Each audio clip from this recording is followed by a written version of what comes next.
Hello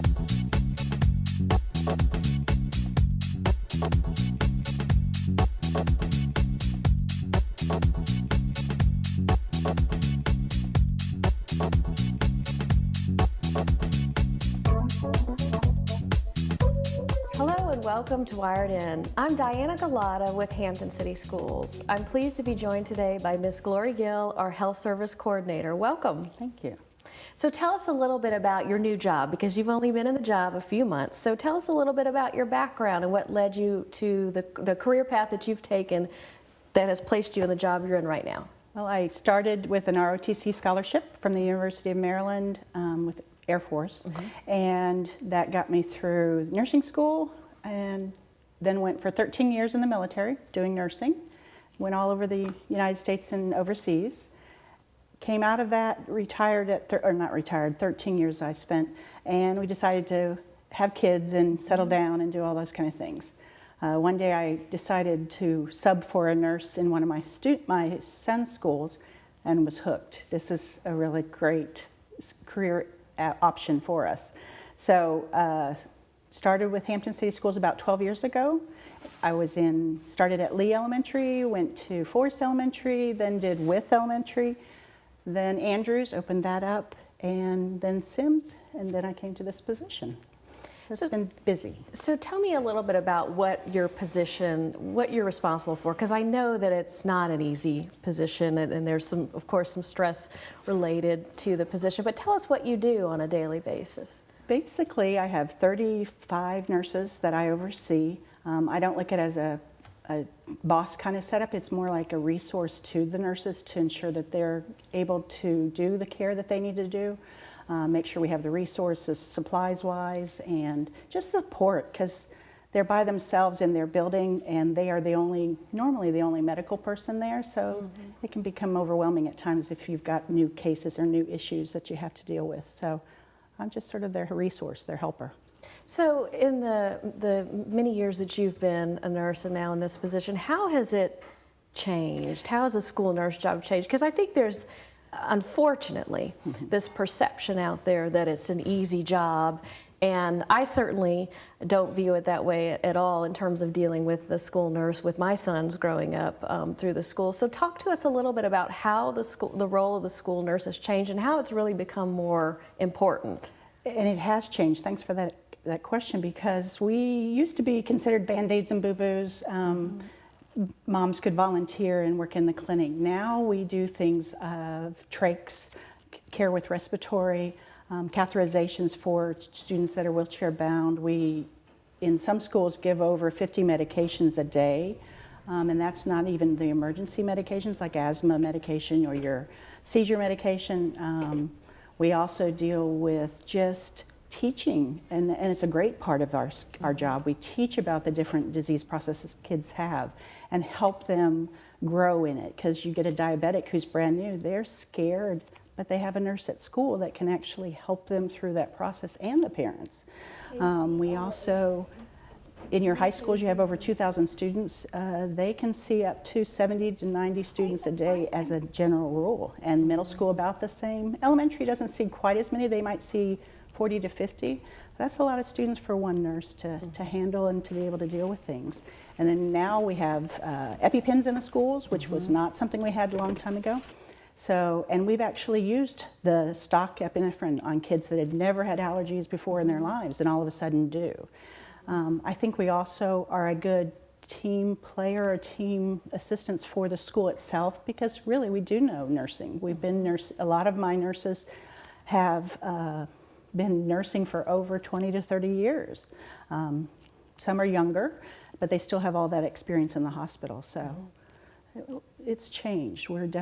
It's not Band-Aids and boo-boos anymore. It's really a lot more. And a big piece of their role, and your role as well, as I understand it, is prevention. Correct. The prevention of the spread of illnesses, mostly contagious or viruses. Correct. And we're coming into the whole fun of the flu season, which it'll be interesting to see how this season concludes this year in terms of how bad the flu will be. But talk to us a little bit about the school nurse's role in preventing the spread of illness and what parents can do at home to cooperate with the school in terms of preventing the spread of illness? Oh, excellent.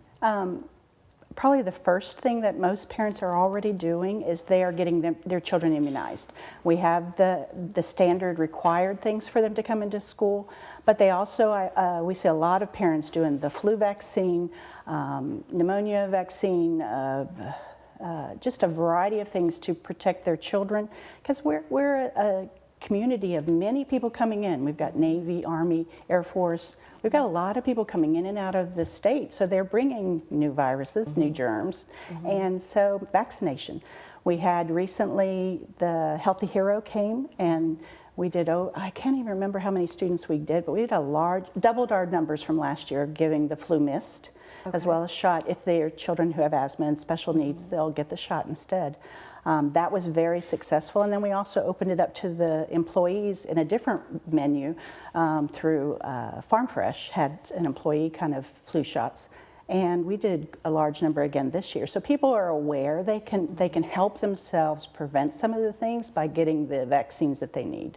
I know for as adults we can do like the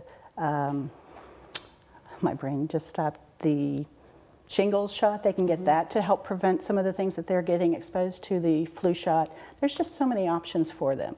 The other thing that parents can do is teach their kids to do the cough etiquette where you cough into your arm versus into your hands. If you do cough in your hands, let's wash them.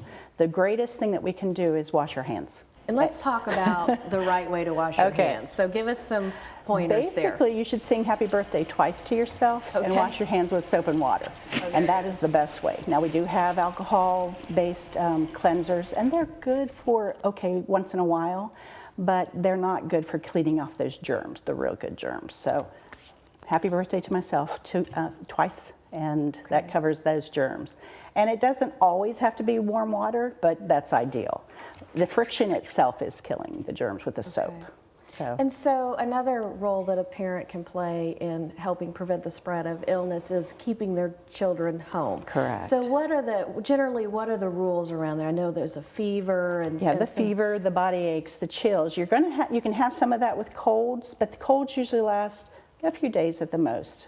Flu tends to linger on, and it affects your whole body, not just your allergy kind of symptoms or nose symptoms.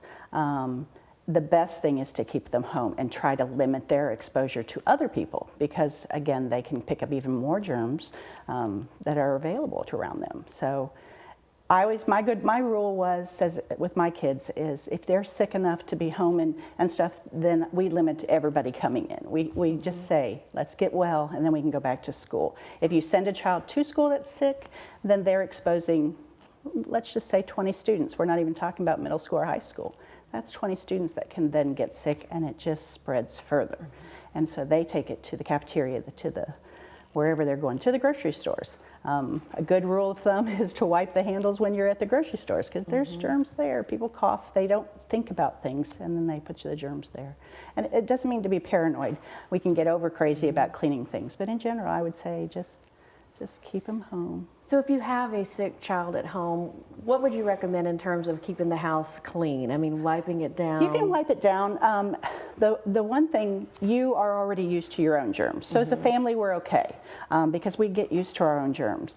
But when other people come into it and things, then you want to just make sure that I do the glasses in the dishwasher, silverware in the dishwasher, so that it really has a time to really get clean, and the heat of it kills the germs. But if you don't have a dishwasher, then you clean them with hot water, with soap and hot water.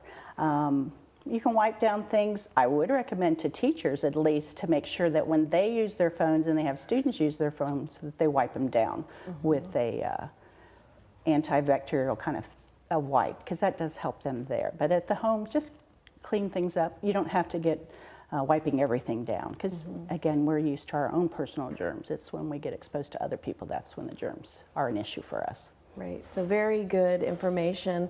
So is there anything else that you'd like to share, either about the role of the nurse, your role, or preventing the spread of illness before we close out the show today? I would say that any parent or guardian, if you have a question, see your nurse, let her know.